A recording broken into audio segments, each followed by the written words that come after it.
We were welcoming everybody to the second episode of Realms and Beyond. Introducing ourselves again. My name is Jason, and this is Tab. Hey, everybody. So we are here to share our experiences with the audience, our listeners, to kind of let them into your world, really, and me serving as kind of a tour guide host, if you will, to ask you questions, have you showcase and share, your personal experiences, because you're the one that has all of these firsthand encounters with various phenomenon entities, as you like to call them. And, just kind of refresh everybody's memory on, how this all started and where we're at now, kind of in a quick, 90 seconds, recap everybody when you got started, how this got started, and how we're here today and how it's sort of evolved. Well, I remember when we went to North Carolina in 2022, I believe, and I had the pill bottle incident, but I kept that to myself for a little bit. And then when I was talking to Grant, he was like, hey, he said, hey, you ought to do a blog. And then you just took it one step further and you're like, how about we do a webcast?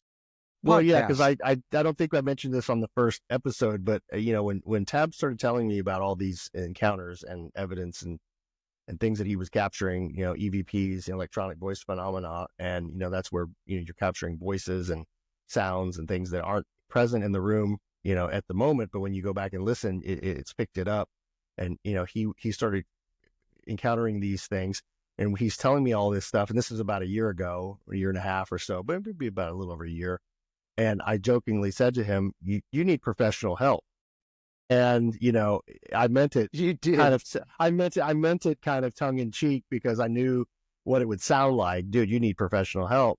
But I said, no, I said, we need to explore this, and we need to get some people that might have a little more experience with this if you really want to find out what's going on. So from there, what was sort of a casual, research on your part, with one, really at that point it was one, maybe you did some filming, but you didn't have a long battery, and you were doing recordings, but now you've been recording and capturing video. And what other equipment have you started using? Well, I started off with the digital recorder for just the audio, and I was really shocked at how soon. I don't remember exactly how long, but it wasn't long before I finally got my first EVP. And so I used that for a long time. And then, Jason, you bought me the EMF detector, the cat balls. There was a third thing. We need to try to capture. I think it was my wife too, Julissa, yes. She's a big paranormal. She likes watching all the shows and follows a lot of those things. And so she kept insisting to us and to you, we need to capture this on video. You need to get some more evidence, not just the one, audio. So we started thinking, how can we, what do we need? What are the tools of the trade, right? And we're amateurs, but we at least know what tools these investigators use, that we see them use. The cat balls that detect, sensitivity of movement, an EMF detector, which is similar to the EVP. It detects, changes in electromagnetic fields, so if there's a presence or an entity, electromagnetic interference of some kind, it's believed that it's detected on an EMF detector. And there's been some hits with that, but we'll talk about that in a little bit. And then the big tool that you're using now is the REM pod, which, explain to them what a REM pod is and what it does for those that don't know. Well, from my understanding, it generates its own electromagnetic field around it. And you can set the sensitivity for the distance, I guess, away from the REM pod. And this one that Jason bought, it also has a temperature sensor, and it will detect a 5-degree swing, hotter or colder. And when I first started using it, they weren't using it that often at all. They weren't really messing with it. But then it's kind of like once they figured it out, the EVPs kind of dropped a little bit, but the REM pod activity went up. So as we've added new pieces of equipment, and pretty rapidly, we amped up. I mean, it seemed like it was at 1 month we added cat balls, and then we added the EMF detector, and then we added the REM pod. So we're adding all these various ways to communicate. And the REM pod, like Tab said, it was interesting that the EVPs dropped, and there were not as many EVPs that he was capturing. And these are hours long recordings, all overnight, and he's spending hours and hours going back listening to these hours of audio to try to capture, phantom responses or things like that. And we just wasn't capturing nearly the amount. But when he turned on the video camera, and with the REM pod, we started getting more activity with the new equipment, right? And like Tab said, the devices themselves, we feel like perhaps they are more comfortable, or it's easier, or they've now that we've introduced these devices, maybe it took them a little time to get used to it or figuring it out. It's maybe not as difficult for them to produce the energy or, communicate, if you will, in a way that lets Tab know that someone's there or that there's an intelligent response. So we're trying to figure it all out, how to kind of weave it all together. But so to this point, there's been some incredible moments captured. I think on this episode, we were going to share a few. We were going to play a clip of the REM pod responding or lighting up to your question. We've got that, but we were also going to do my daughter's experience. Yes. Sorry. So let's back up and tell them about this. Was because in the first episode we said that we were going to share a personal, probably the most troubling. I don't know if you call it troubling, but yeah, it really is the one that kind of woke you up to be like, okay, this is. And I think it woke me up too, to be honest, because this is it. And why don't you tell everybody what the mimicking is and what happened? Just briefly set the stage, kind of explain what you heard. Oh, yeah. Yeah. This was, I'll never forget this. It was December 26, 2023. And my daughter came over for Christmas for me to give her presents. And one of the things I got her was from Amazon, a little UV flashlight. This right here.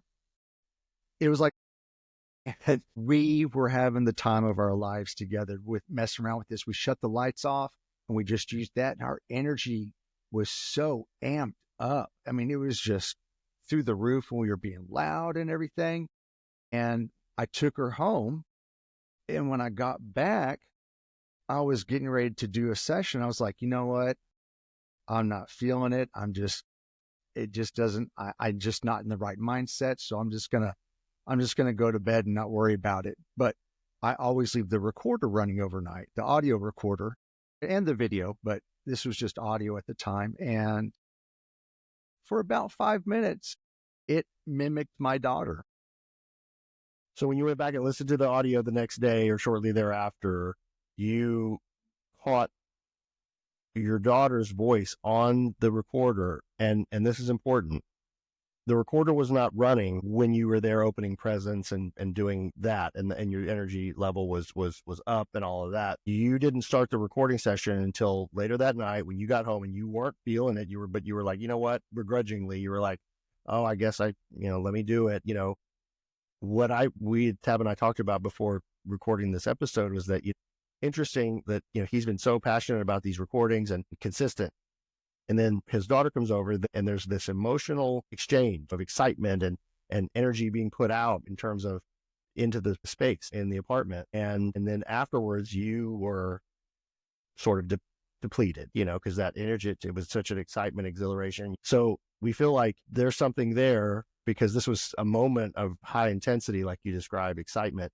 And they almost say they fed off of it, but it fueled them. Yes. To then what Tab refers to as mimicking, and we've done a little bit of research on this, but it's not super conclusive, but recordings like this are captured when it mimics a close loved one. Usually it's a family member, a friend, or somebody's voice that's very close to you. What did we find out that's usually? Well, when I was doing my research, it can be one of, I think, 3 different things. 1, it could be malevolent. 2, it could just be wanting to have fun, harmless fun, or 3, it's the only way it knows how to communicate, and it's trying its best to do what it can. And the funny thing about this recording is it is only my daughter's voice. And you all, I can't stress this enough. Both of us were hooting and hollering and laughing and yelling. And when you listen to it, I'm not even, it's just my daughter. You don't hear a peep out of me. So that is interesting. And one of the theories, like you mentioned, about them being malevolent and using a voice that to kind of spook you or to maybe trick you, right? Could also bring about an emotional response that maybe is it going to try to make you depressed? Is it going to try to make you angry? Manipulate. Is it going to try to make you sad? To manipulate you. Oh, yeah. Or bad, right? But it's using, and I think every situation that you described of those 3 is very much a possibility, right? Like it's the only voice they know. They picked up that energy and fed off of it, like I said, and then they're just mimicking it. They're just regurgitating phrases or energy that right back out, right? Because they say that there's a scientific theory that energy can't be created or destroyed, right? And it just transfers, right? So if there's that energy that you experience and you put it out into the universe, into the space that you were in, like, where does that go? You know what I mean? It's like a boomerang. It came back to us. That's 100%. It's like you're like a magnet. You attract what you put out. And so you put out this energy. And so they simply repeated it to show you that they were there. But yeah, all of those 3 scenarios, if any one of those, have I guess, or if you can't disprove any of those, because we so far, from what I've heard, and for Tab to say, that the recorder was not running, this was something that was captured during a period of non-recording, and then only her voice, tells me that something is interesting, right? Why it wouldn't choose to mimic his voice, only hers, and for 5 minutes of this period of intensity, right? And what's interesting too, and look, I don't know how else to say this, but maybe you should have somebody come over, a friend, your mom, somebody else, and play a game, do something else where there's a high level of energy. Because if this is a scientific thing that we're thinking, the mimicking and stuff like that, like, I don't know, since that time, has there been another event like that where that much energy was? Probably not, right?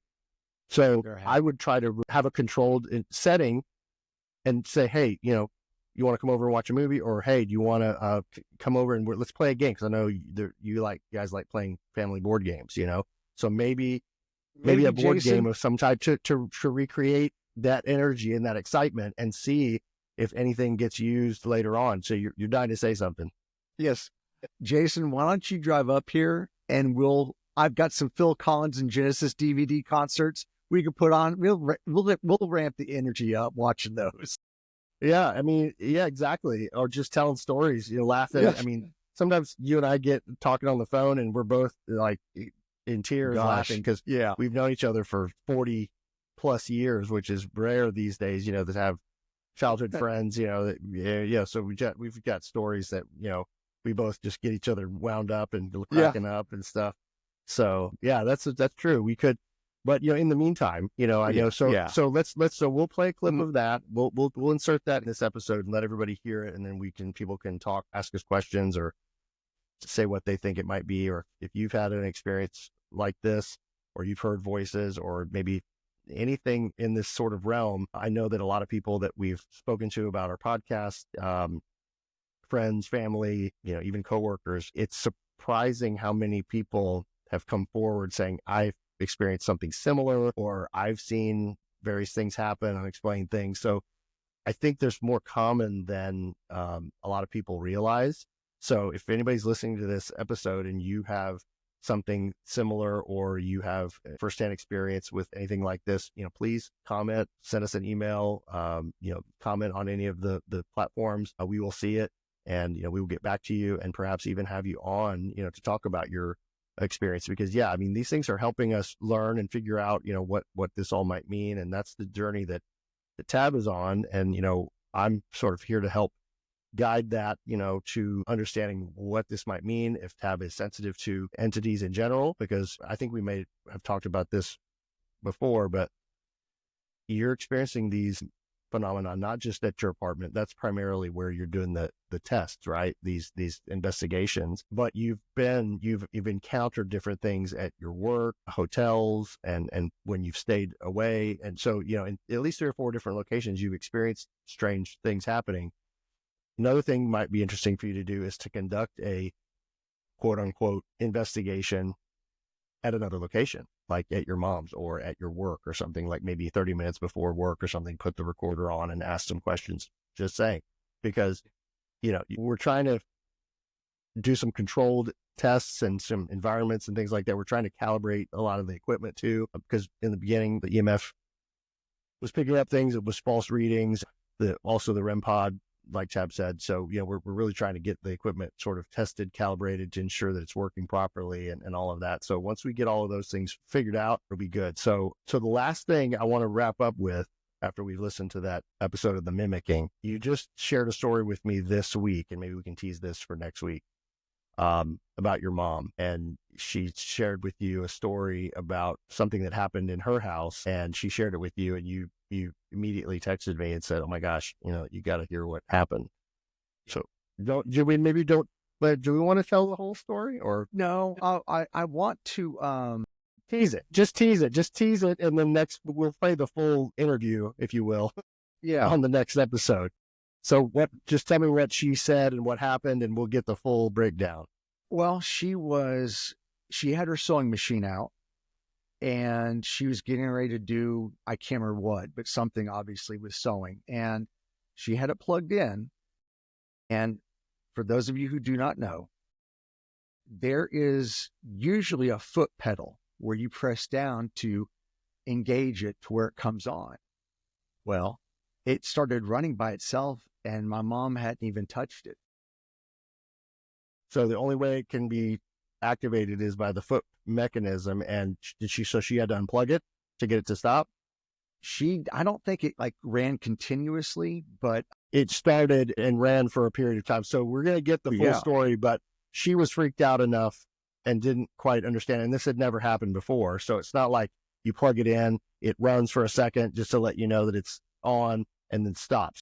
It has never done this before. Right. Correct. Yeah. So she was surprised. And, Tab sent me the text from his mom, and she had 17 exclamation points after every. She's like, "Oh my gosh. Yeah, you ever guess what happened?" So. And I was like, "That's cool." She goes, "I knew you'd say that." So we're planning to capture her firsthand experience. And by the way, she's also had other things that have happened. She's had two other things that have happened. Yes. Yeah. 2 other encounters with physical objects being manipulated.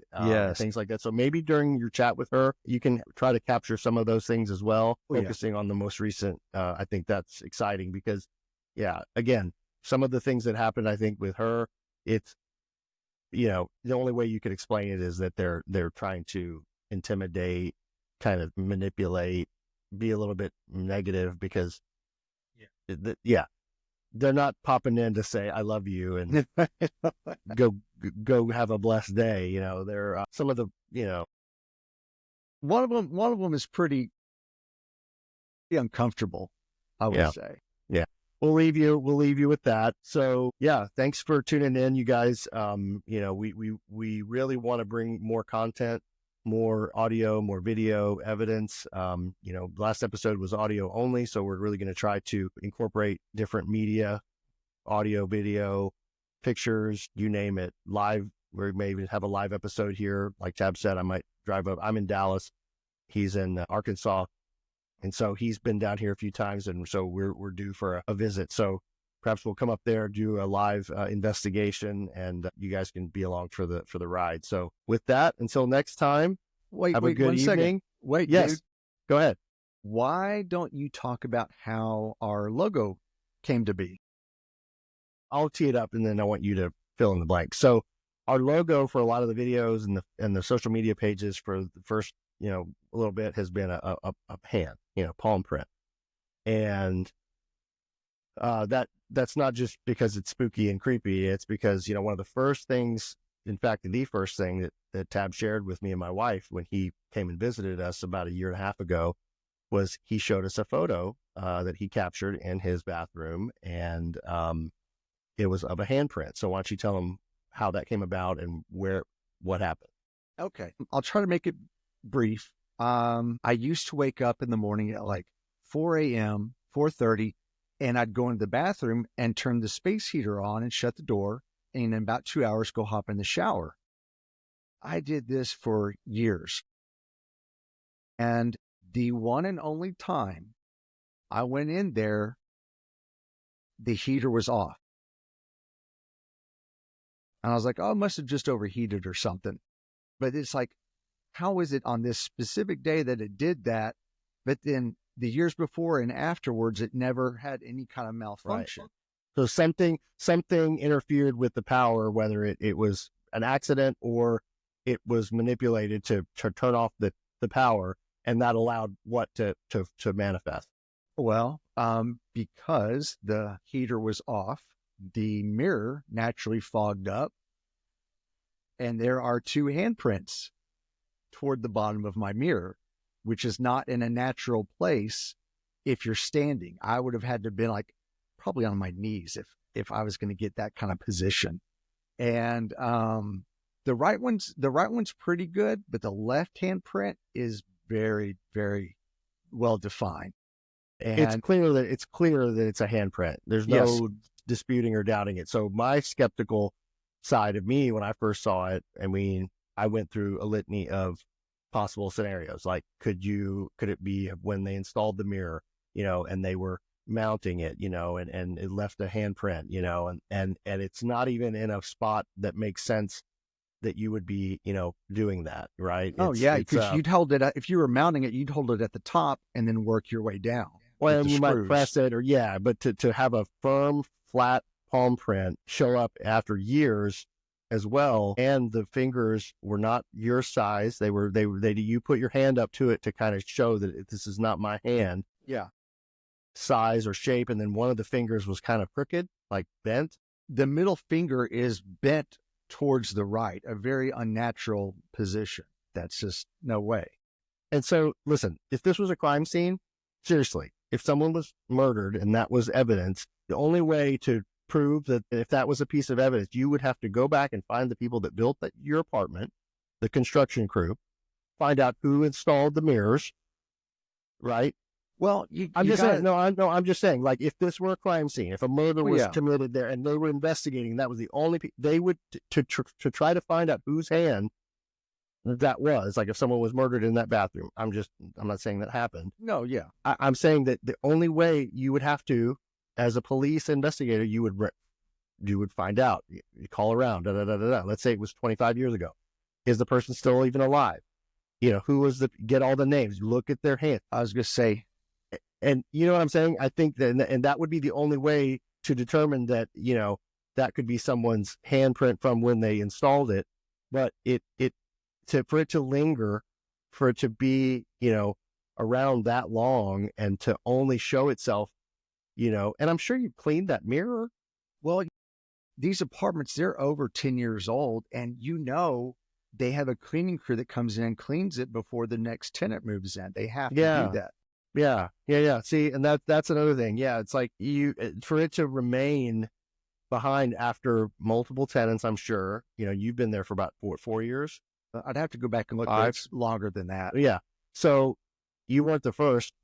And so the only explanation is your hand or the hand of someone else, and they were trying to get your attention. They turned off the heater and said, here we go. Here. Yep. It's on. So the handprint is inspired by the handprint in the mirror, and we'll throw up a picture of that as well, or the actual real photo. We'll post it on one of the social media pages so you can see it. But it's pretty spooky. It's the kind of thing you see in movies. Yeah, and I'm so convinced that it has something to do with paranormal activity. That third of the mirror down, I've not cleaned it. I've left those handprints there just because that's how much I believe they're paranormal. Yeah, you're like preserving it, almost like Yes. like a crime scene. You're taping it off, and like you wipe everything else, but leaving that little corner. Yeah. So yeah, I mean, you've got enough. It's intrigued me enough to the point where it's not just one. Um, like everybody has feelings sometimes. Their hair tingles, or they things are odd coincidences or whatever. But just the amount of evidence or things that you've encountered and have taken the time to document and try to figure out. But going back to the original thing that I said about getting professional help, I think this is our attempt to do that. And so we are reaching out to other paranormal investigators. We're reaching out to we've got some authors who've written multiple books. We've got, come to find out, there's paranormal conventions, Paracon, and there's people that come together and they talk about their investigations. In fact, they conduct investigations, as a group and things of that nature. So I think that, this is something that, we're excited to be on this journey of exploration, but we need other people's help too. So if anyone out there who is an audio expert, has any additional techniques or experiences, or wants to offer to help in any way, please reach out to us. We'd love to hear from you. And I think that's what's going to get us closer to figuring out what this all means. And I think, by the end of the 6 episodes that we plan on doing, at least initially, we hope that we get to a place where we don't want spirits languishing, lingering, feeling like there's unfinished business. I mean, if these aren't people that, why are they communicating? It's certainly just not for fun on their side. They're trapped. They're stuck. They haven't moved on. Like, we all want to move on to a better place and have peace.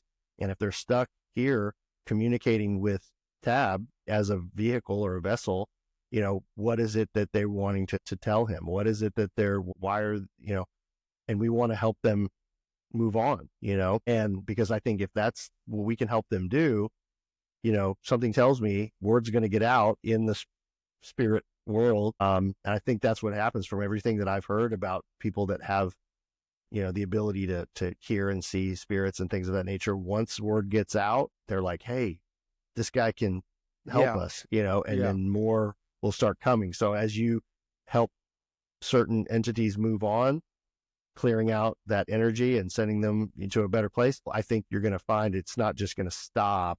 That's my guess, but there's going to be additional, communication, research, it's just going to continue, and we're going to have to help those entities, figure out why they're communicating with us, and is there something that they needed help with, and how we can help move them on, because, when you're in between heaven and hell, I think that's purgatory, right? And you're stuck. Right. Yeah. And that's not a place that anybody wants to be, even on earth. Like when you're living your life, you don't want to be kind of stuck in between. Kind of like in limbo. In limbo.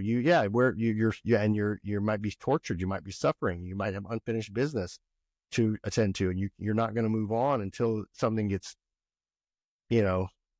done. So to think that we might have a responsibility to help, any of these entities, finish that, even if it's just sending them with light, opening a window, lighting a candle, having a ceremony, and then, we owe it to them, because, what's our entertainment is their, languish and their torture and their, and so we're saying, oh my gosh, it's so cool, this is awesome. And meanwhile, they're saying, please help me. So, it's not awesome. This is not so for awesome. Me. And I want peace. Yeah.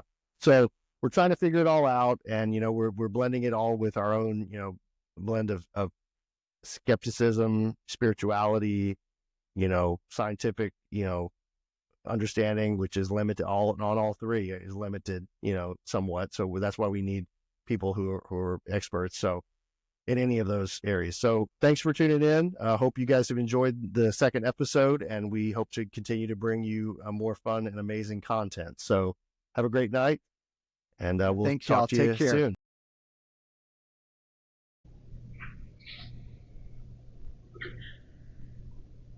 Whoa.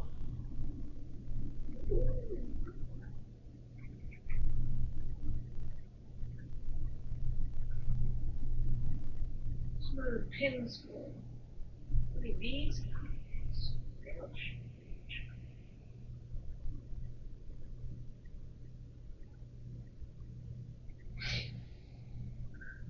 There's this weird thing with Bonnie.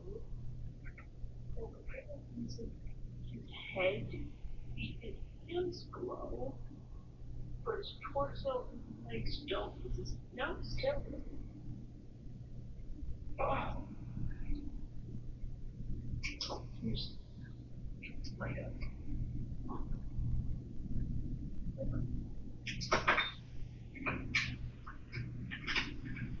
let me get my ribbons.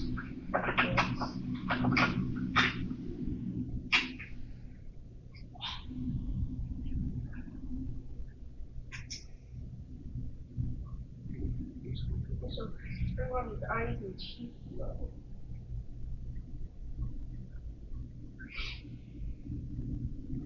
Whoa. Oh, some of them glow in the dark. Oh, oh my god. These guys are so different. Whoa. These,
whoa.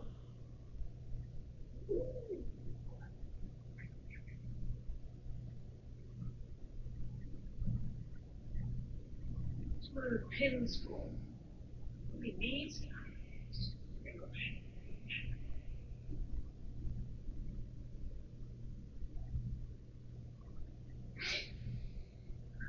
And then there's this weird thing with Bonnie. His head, feet, and hands glow, but his torso and legs don't. His nose doesn't. Oh, here's right up.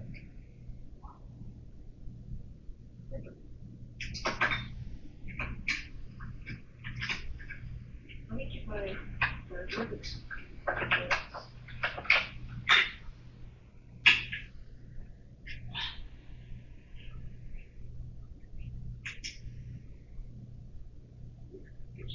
So bring on his eyes and teeth glow.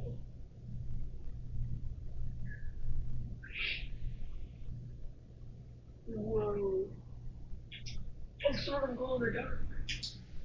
Oh, oh my god. These guys are so different. Whoa.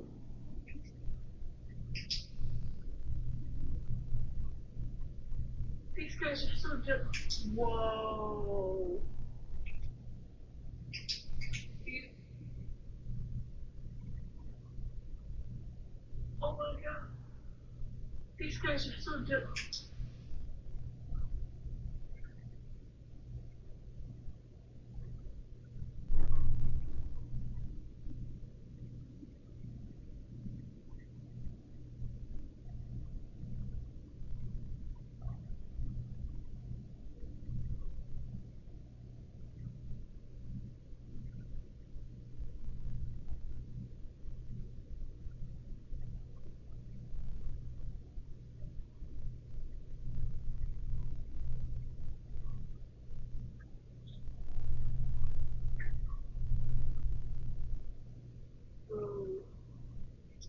and some of them glow in the dark. Oh, oh my god. These guys are so different. Wow.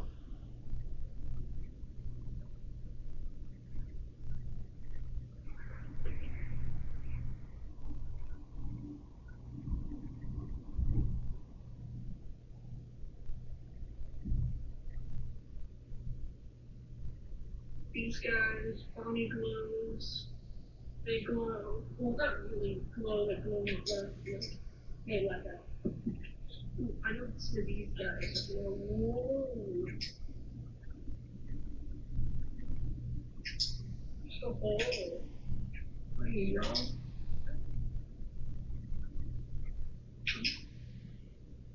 Oh, that's fine.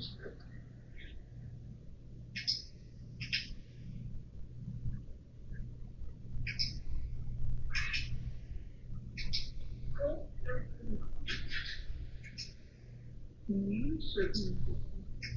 You glow. You glow. My God. Look at that. Completely illuminated. Takes no time at all either. Though their color, obviously it's pretty fast. That is incredible. If the cat kind of glows, statue figures still kind of glows. The box is green.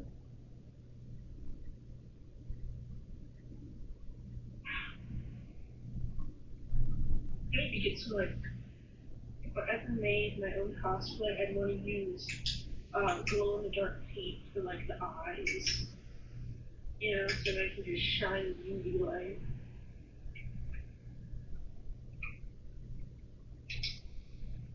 I think that like these guys glow. Oh my, oh. Oh, oh, oh. Hold on.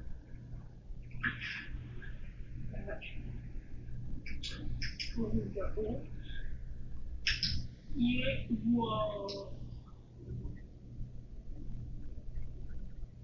Shadow Freddy is yellow, no, orange under the UV.